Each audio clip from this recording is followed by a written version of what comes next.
Félix Lonigro, que es abogado constitucionalista. Hola Félix, Nico Yacoy en FM Concepto. Buen día, muchas gracias por atendernos. ¿Qué tal? Buen día, Nico. Bien, muy bien. Bueno, como siempre que te llamo, preocupado por algo que me hace ruido sobre su constitucionalidad, y en este caso es, el decreto del presidente que mueve algunos puntos en la retención o derecho de exportación de algunos productos. ¿Tiene derecho a hacerlo o no le da la Constitución para eso? No, bueno, a ver, en primer lugar lo que hay que analizar es qué es una retención, qué naturaleza jurídico, económica tiene, y está claro que es un tributo, porque la retención es un derecho de exportación. Así que si cualquier curioso abre la Constitución en el artículo 91, en el artículo 75, que es el que marca las atribuciones del Congreso, y mira el inciso 1, ahí nomás se encuentra que los derechos de exportación y exportación son una atribución del Congreso de la Nación. Entonces, en el 1 nomás, mirá que es largo, ya en el 1 nomás lo encuentra. En el 1. Ahora, alguno podría decirme, sí, bueno, pero usted se olvida que el presidente puede ejercer potestades legislativas a través de decretos de necesidad de urgencia, y que eso está autorizado por el artículo 99, inciso 3.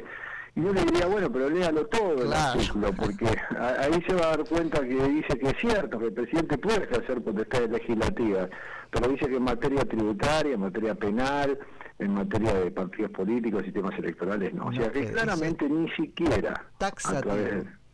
Bueno, entonces todavía puede venir algún otro que me diga, bueno, pero mire, usted también se olvida que el artículo 76 de la Constitución le permite al Congreso delegarle al presidente sus propias potestades para que el presidente las ejerza a través de decretos delegados. Claro, pero con algunas condiciones que ahora me contarás. Pero con algunas condiciones. Y una de esas condiciones es que sean materias de administración. Sí. Y algunos se preguntan, ¿y la materia tributaria? Qué interesante eso, porque yo iba por el lado de el tiempo, el plan de delegación. Claro, dice claramente, determinadas materias de administración o emergencia pública. ¿Y la emergencia pública puede entrar por ahí? A ver, materias de administración y emergencia pública. Lo que en realidad tenemos que analizar es que son materias de administración, y además tiene que haber una emergencia pública declarada. Pero antes de esto, Félix, porque ahí me parece interesante, ni siquiera importa, porque ahí estaríamos estudiando la constitucionalidad de la ley de delegación. Acá él no tiene ley delegante. O sea, hay dos respuestas a esto. La primera, no es el tema tributario materia de la administración. Porque la pregunta es, ¿quién lo dice? ¿Lo Lonigro? ¿Lo dice? ¿Quién lo dice eso? No, bueno, a ver, está claro, lo dice la Corte. La Corte ya desde el caso Cerco, hace 20 años, viene diciendo que no es un materia de administración. O sea que claramente por ese lado no hay validez constitucional de la delegación legislativa del presidente, del Congreso o del presidente dictando un decreto delegado. Pero además está lo que me decís. La emergencia económica que en el año 2019, hace 2 años creo, le delegó, fue una delegación legislativa al presidente, un montón se declaró la emergencia en 9 materias. Como 9, sí. Esa materia caía a los 2 años y iba a ser prorrogada por el presupuesto que finalmente no se sancionó. O sea que el Congreso no le aprobó al presidente, el presidente tuvo que apelar al del año anterior, pero en definitiva el vencimiento de esa delegación no tuvo una renovación legislativa, y por lo tanto cayó la base de la delegación. Y no puede tenerla tácitamente, o qué sé yo, como ese acuerdo de que si no hay presupuesto vale el del año anterior. Sí, para todo aquello que no fuese materia tributaria, por ejemplo. O sea, para ajustar el presupuesto a alguna pauta, que ya eso es toda una mentira, ¿no es cierto?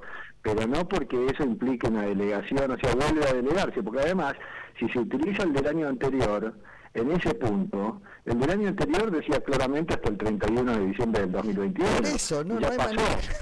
O sea, no hay manera de ir por ese lado. Y aún cuando hubiera habido una delegación presupuestaria, o sea, por vía de ley de presupuesto, seguiría siendo inconstitucional, porque no puede delegarse esa materia. Eso que abrís me parece interesantísimo.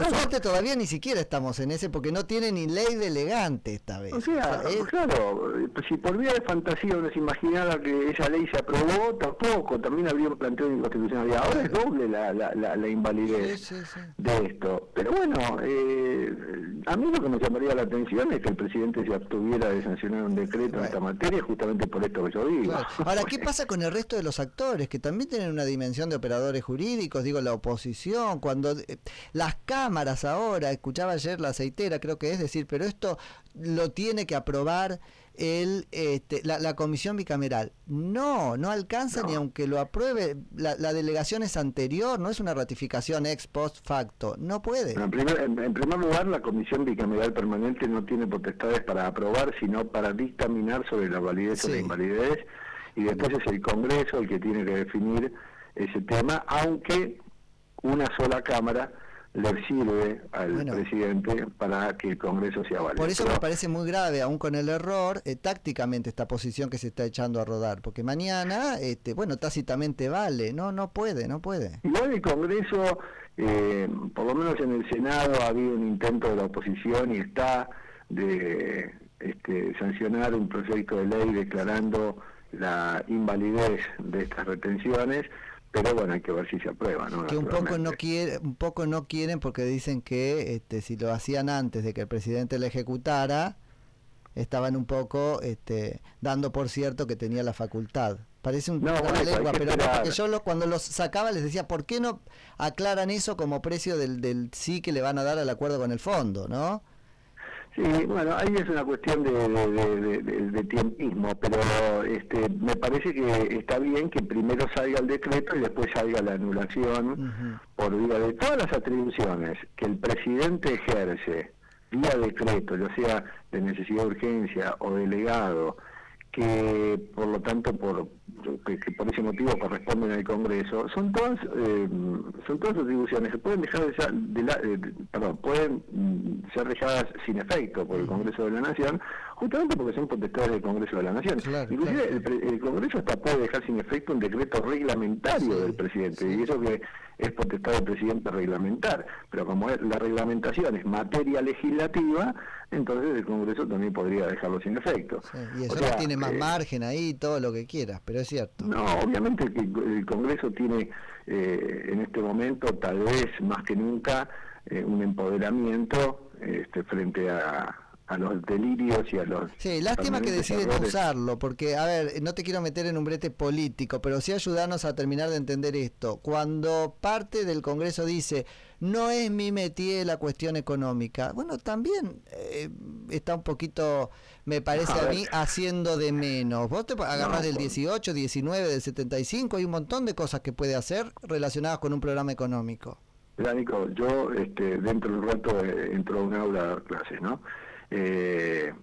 Nosotros lo primero que le enseñamos a los alumnos cuando les enseñamos atribuciones del Congreso de la Nación, más allá de mostrarles el artículo 75, que tiene muchas, y los alumnos ven los 32 incisos y se asustan. Sí. Después se asustarían más si supieran con el resto del articulado y otras tantas. Sí. Pero de cualquier manera, siempre lo que les decimos es, miren, para facilitar el estudio de las atribuciones del Congreso, dividámoslos por rubros. Hagamos una clasificación por rubros, y el rubro más amplio de potestades legislativas son justamente las económico-financieras. Totalmente, yo no podía creer el discurso de la...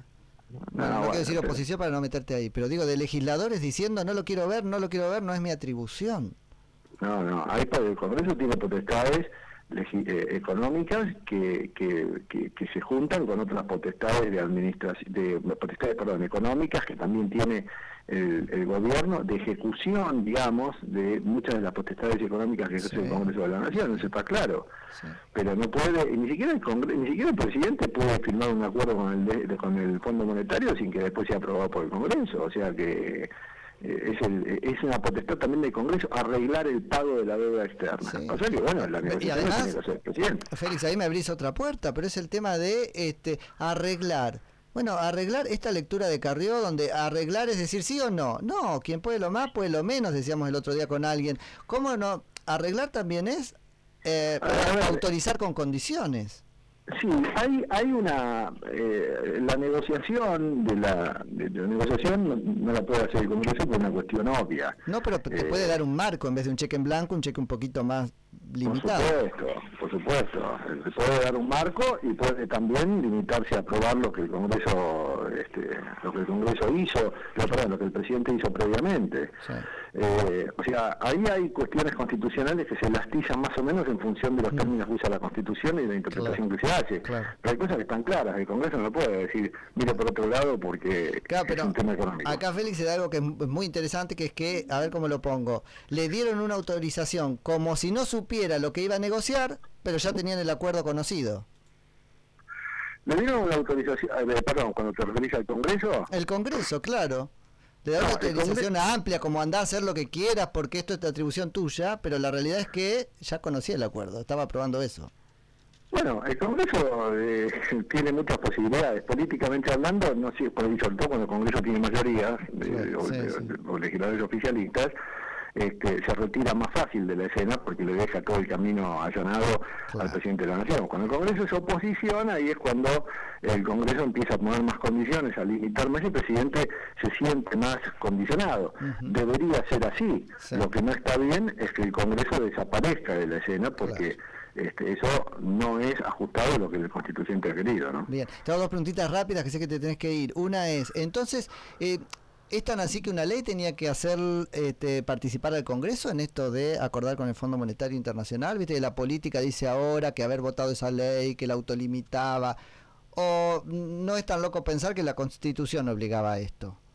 No, la Constitución lo único que dice es que el Congreso de la Nación tiene entre sus potestades arreglar el pago de la deuda. Lo que pasa es que el constituyente de 1853 lo ha puesto así. Tal vez hoy sería bueno que eso sea escrito en otros términos, porque el arreglar el pago de la deuda puede querer significar que tiene que haber una comisión de diputados y senadores que vaya a discutir los términos de un acuerdo, a negociar y eso. Claro, pero mira como tu cabeza va a más, no a menos, como interpreta el Congreso. No, por supuesto. ¿No? Siempre hay que interpretar que la facultad del Congreso es en el sentido más amplia.